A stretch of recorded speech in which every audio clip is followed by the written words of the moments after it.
అస్సలాము అలైకుం వరహమతుల్లాహి వబరకాతుహు. జై భీమ్.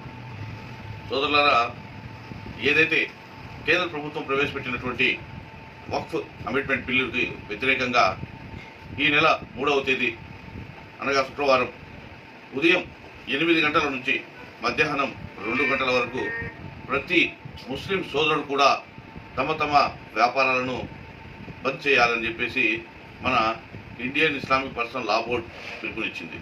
దీనికి అనుగుణంగా ప్రతి ఒక్కరు కూడా స్పందించి దీంట్లో పార్టిసిపేట్ చేయాలి. ఎందుకంటే ఈ 14 అంశాలు ఏదైతే ఉన్నాయో వాళ్ళు దీంట్లో చేకూర్చింది అవన్నీ కూడా మన జీవితాలకు సర్వనాశనం చేసేవి. ఒకసారి ఆలోచించండి, ఈ వక్ఫ్ అమెండ్మెంట్ బిల్ ఏదైతే ఉందో దీనికి వ్యతిరేకంగా మనమంతా కూడా పోరాడాలి. వాళ్ళు సుప్రీంకోర్టు 3 విధాలుగా దాని మీద స్టే విధించింది, 3 అంశాల మీద. ఆ 3 అంశాలు ఏంటంటే అంటే ఇతర మతాలకు సంబంధించినటువంటి వాళ్ళు దీంట్లో పార్టిసిపేట్, తర్వాత మన మెజిస్ట్రేట్కి దీని మీద హక్కు లేకుండా, ఇంకోటి వచ్చేసి మన వక్ఫ్ బోర్డు పరిణితిలో ఎటువంటి మార్పులు చేర్పులు లేకుండా. ఈ 3 తప్ప మిగతా ఉన్నటువంటి 11 కూడా మన ఇస్లాం ముస్లిం సమాజానికి హానికరమే.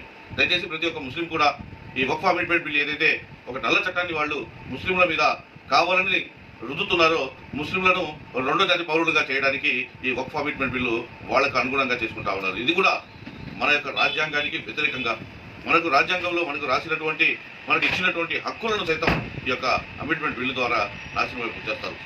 అందుకని మనం ఒక అడుగు ముందుకు వేసి ఈ యొక్క అమెండ్మెంట్ బిల్లును వ్యతిరేకించాలి. దయచేసి ముస్లిం సోదరులు ప్రతి ఒక్కరు కూడా ఈ యొక్క అమెండ్మెంట్ బిల్లుకు వ్యతిరేకంగా 3వ తేదీ శుక్రవారం నాడు ఉదయం 8 గంటల నుంచి మధ్యాహ్నం 2 గంటల వరకు తమ తమ షాపులను స్వతహాగా బంద్ చేయండి.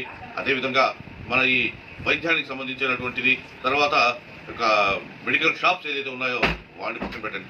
అవి కంపల్సరీగా అవి కావాలి, మనిషి మనుగడకు ఇవి కావాలి. కాబట్టి వాటిని వదిలి మిగతా షాపులు, ఏదైతే దుకాణాలు, మీ వ్యాపారాలు ఏదైతే ఉన్నాయో అవన్నీ కూడా రేపు 3వ తేదీ ఉదయం 8 గంటల నుంచి మధ్యాహ్నం 2 గంటల వరకు ఈ యొక్క వక్ఫ్ అమెండ్మెంట్ బిల్లుకు వ్యతిరేకంగా ప్రతి ఒక్కరు కూడా బంద్ చేసి తమ నిరసనను వ్యక్తం చేయాలని చెప్పేసి ఇండియన్ ఇస్లామిక్ పర్సనల్ లా బోర్డ్ పిలుపునిచ్చింది. మనం ఆ పిలుపు మేరకు మనం అందరం కూడా ఇందులో పార్టిసిపేట్ చేద్దాం. అస్సలాము అలైకుం వరహమతుల్లాహి వబరకాతుహు.